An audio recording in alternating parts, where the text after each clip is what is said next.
नमस्कार श्रोते हो, ऐकाल तरी वाचाल या चॅनलवर तुमचं मनापासून स्वागत. आणि या चॅनलवर तुम्ही नवीन असाल तर आपल्या चॅनलला नक्की सबस्क्राईब करा. आपल्या चॅनलवर छान छान लेख कथा वाचून दाखवल्या जातात आणि त्या तुम्हाला नक्की आवडतील. श्रोते हो, महाराष्ट्राला जशी थोर साहित्यिकांची परंपरा लाभली आहे तशीच दैवी देणगी लाभलेल्या कलावंतांचीही परंपरा लाभली आहे. श्रोते हो, संगीत नाटकांमधून स्त्री भूमिका अजरामर करणारे लोकप्रिय कलाकार म्हणजे बालगंधर्व. रंगभूमीवर ऐश्वर्य संपन्न वावर असणारे, संगीत नाटकांचे मुकुटमणी असणारे बालगंधर्व वैयक्तिक आयुष्यात मात्र अतिशय साधेपणाने आयुष्य जगले. त्यांचीच ही कथा. कथेचं नाव आहे बालगंधर्वांची भाकरी. पुस्तकाचंही नाव बालगंधर्वांची भाकरी आणि इतर कथा. लेखक श्रीकांत फाटक. पंगत आता ऐन रंगात आली होती. उत्तर रात्र संपून उशेची पावलं पूर्वेला उमटू लागली होती. गंधर्व कंपनीच्या उशिरा सुटलेल्या एकच प्याला नाटकाच्या प्रयोगानंतर ठाम लयीत सुरू झालेली पंगत मध्य लयीत येत होती. ही पंगत मास्टर कृष्णराव, गणपतराव बोडस, गोविंदराव टेंबे एवढेच नव्हे तर अहमदजान तिरखवा इत्यादी अतिरथी महारथींच्या हास्यविनोदाच्या व खटकेबाज वादविवादांच्या जुगलबंदीने मोठी खुमासदार बनत चालली होती. उणीव होती ती फक्त या सर्वांचे मुकुटमणी नारायणराव बालगंधर्व यांची. अर्थात मालकांची खाशी पंगत शेवटचीच असायची. मी पंगत तशीच टाकून दिवाणखानेशी आलो. राजहंसाभोवती रसिकगणांचा थवा जमला होता. त्यांचे दर्शन घेण्यासाठी, त्यांच्याशी बोलायला मिळावं यासाठी.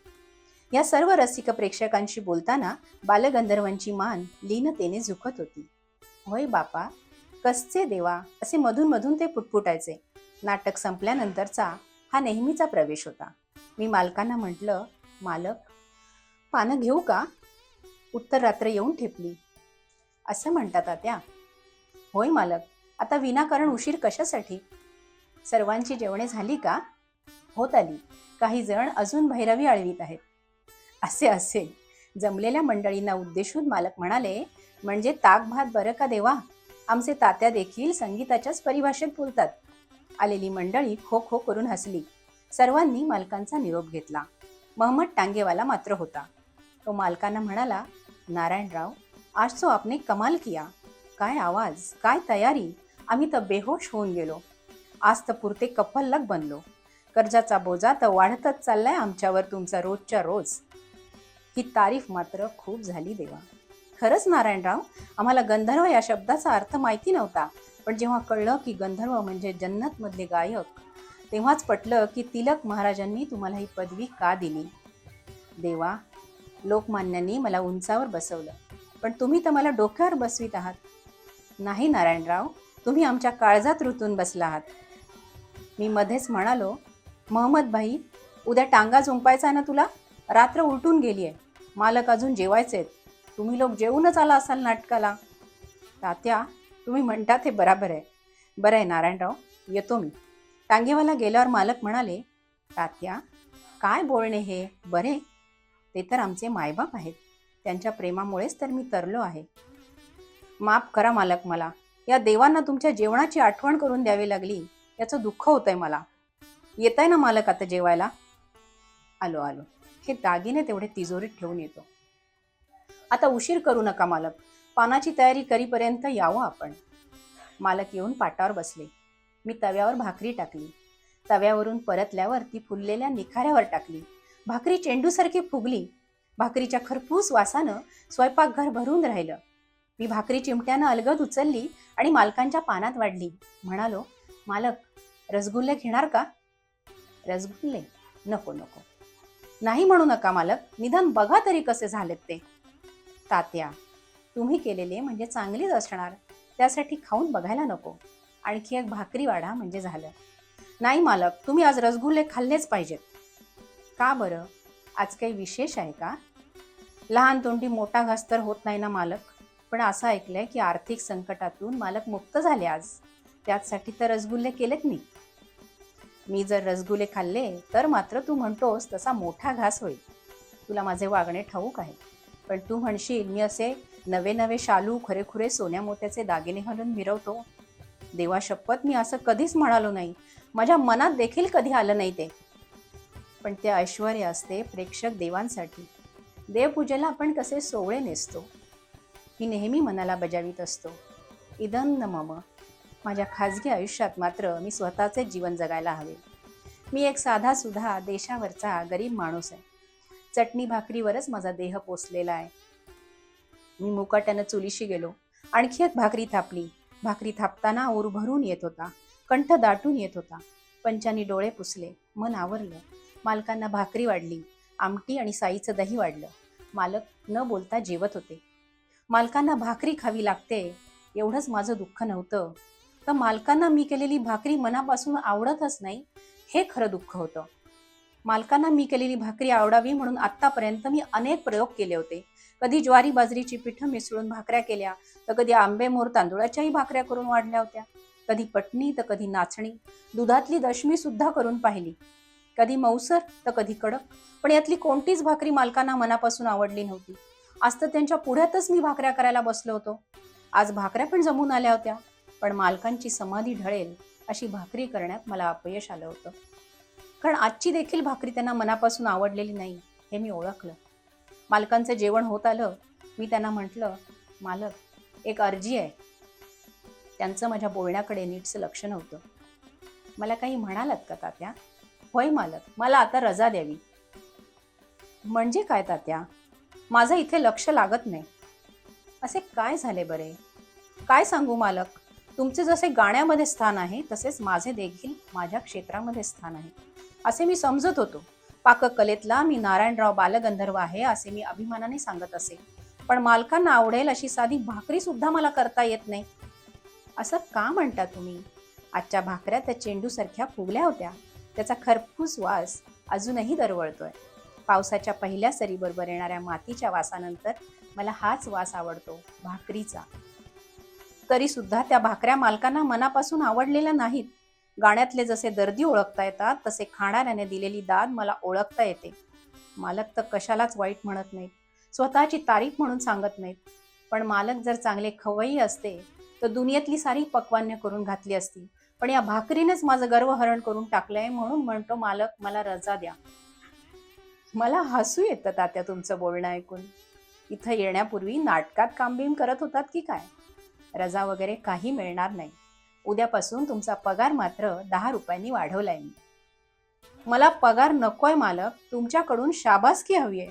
तुम्हाला मी केलेली भाकरी आवडत नाही तेव्हा इथं राहून काय करू?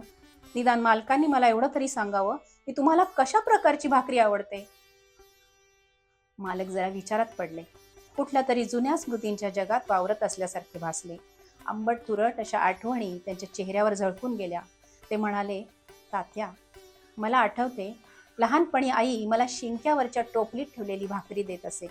त्याच्याबरोबर अधमुरं दही, मेथीची फोडणी दिलेली आमटी, जराशी कडवट पण जिभेवर गोडसर चव ठेवून जाणारी. भाकरी कशी असायची मालक? साधीच, ज्वारीची. पण हातात घेतल्या घेतल्या त्या भाकरीचे तुकडे पडत, पापुद्रे गळून जात. तोंडात टाकल्यावर तिचा भुगा व्हायचा. न चावताही ती विरघळून जायची. तशी भाकरी आवडते मला तात्या. मी चक्रावून गेलो.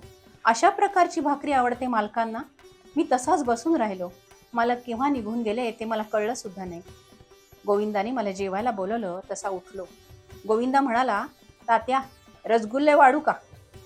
रसगुल्ले नको, ती भाकरीची टोपली तेवढी सार इकडे. दुसऱ्या दिवशी मी मालकांनी सांगितली तशी त्यांना भाकरी वाढली. पहिल्या घासालाच त्यांनी भाकरीला दाद दिली. वा तात्या, काय भाकरी केली आहे! लहानपणची आठवण ताजी करणारी ही भाकरी. खरंच आवडली का ही भाकरी? यात काही माझं चुकलं तर नाही ना? असं का विचारता तात्या? तुम्ही काल सांगितली तशीच आहे नाही? हो हो, तशीच, आणि मनापासून आवडली सुद्धा. आणि त्या दिवसापासून मालकांना त्यांच्या आवडीची भाकरी मिळू लागली. भाकरी मिटक्या मारीत खाताना त्यांना पाहिलं की माझं मन गलबलायचं.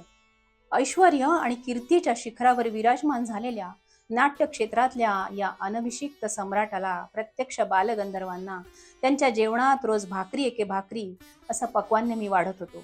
मात्र त्यांच्याच कंपनीतल्या इतरांसाठी कधी पुरणपोळी तर कधी बासुंदी असा बेत असे. एकदा कंपनीचा मुक्काम पुण्यास असताना मालकांच्या आईसाहेब आलेल्या होत्या. सर्वांची मोठी पंगत झाल्यानंतर मालकांच्या पंक्तीला आईसाहेब जेवायला बसल्या. मीच वाढत होतो. वरण भातानंतर आईसाहेबांना मसाले भात वाढला. मालकांनाही विचारले. मालक म्हणाले, नको, मला माझं रोजचंच पक्वान्न वाढा. मी मालकांना भाकरी वाढली. आईसाहेबांचं तिकडं लक्ष गेलं आणि रागाने त्यांचा चेहरा लाल झाला. तात्या, त्या टिपेत ओरडल्या. काय आईसाहेब? मेल्या, मला आईसाहेब म्हणू नको. मालकांना काहीच कळेना. काय झालं आई? अरे नारायणा, काय चाललंय हे? कंपनीचा तूच मालक आहेस की हा घरगडी? नाटकातल्या मुख्य पार्टीपासून पडदा ओढणाऱ्यापर्यंत सर्वांनी पोट फुटेपर्यंत लाडू खाल्ले आणि तुला ही असली भाकरी वाढतोय? हा लबाड तात्या, अगदी लहानपणीचाच नारायण राहिलास रे बाबा तू. कुणीही लुबाडावं तुला. वाढत्या वयाबरोबर शहाणपण काही आलं नाही तुला. आई, मी लहानपणीचाच राहिलो असेन त्यासाठी तू माझा कानही पकडू शकतेस, पण म्हणून तू तात्यांना लबाड म्हणावेस हे काही बरोबर नाही. माझ्या सांगण्यावरूनच त्यांनी मला भाकरी वाढली. अरे नारायणा, तुझ्या नशिबात भाकऱ्याच लिहिलेल्या असतील तर खा बापडा तू भाकऱ्याच, पण त्या तरी चांगल्या ताज्या खाव्या म्हणते मी. तू तर असा भोळा सांब आहेस की हा तात्या तुला खुशाल शिळ्या भाकऱ्या करून वाढतो आणि तू मिटक्या मारीत खातोस. काय म्हणावं याला? असे कसे होईल? तात्यांना मी का आज ओळखतो? ते कसे वाढतील मला शिळ्या भाकऱ्या?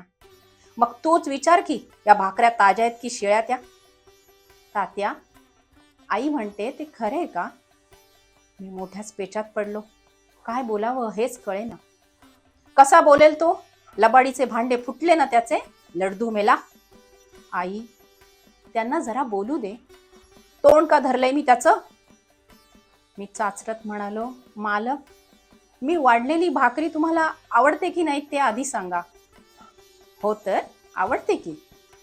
जेव्हा मी तुम्हाला निखाऱ्यावरची फुगलेली गरम गरम भाकरी वाढली तेव्हा तुम्हीच म्हणालात की मोडल्यावर जिचे तुकडे पडतील, पापुद्रे गळून पडतील, न चावताही जिचा भुगा होईल आणि तोंडात विरघळून जाईल, अशी भाकरी मला आवडते. हो, तशीच भाकरी मला आवडते.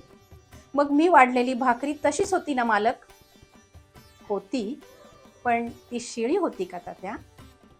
तुम्ही सांगता तशी भाकरी ताजी असूच शकत नाही मालक. मला क्षमा करा. श्रोते हो, एवढी मोठी आभाळा एवढी माणसं, पण किती साधेपणा. लहानपणी जे चवीने खाल्लंय ते खूप चांगलं असेल असं मानून शिळी भाकरी सुद्धा आवडीने खाणारे बालगंधर्व. असे छान छान लेख ऐकण्यासाठी आपल्या ऐकाल तरी वाचाल या चॅनलला नक्की लाईक करा, शेअर करा आणि सबस्क्राईब करा. पुन्हा लवकरच भेटूया. तोपर्यंत ऐकत रहा.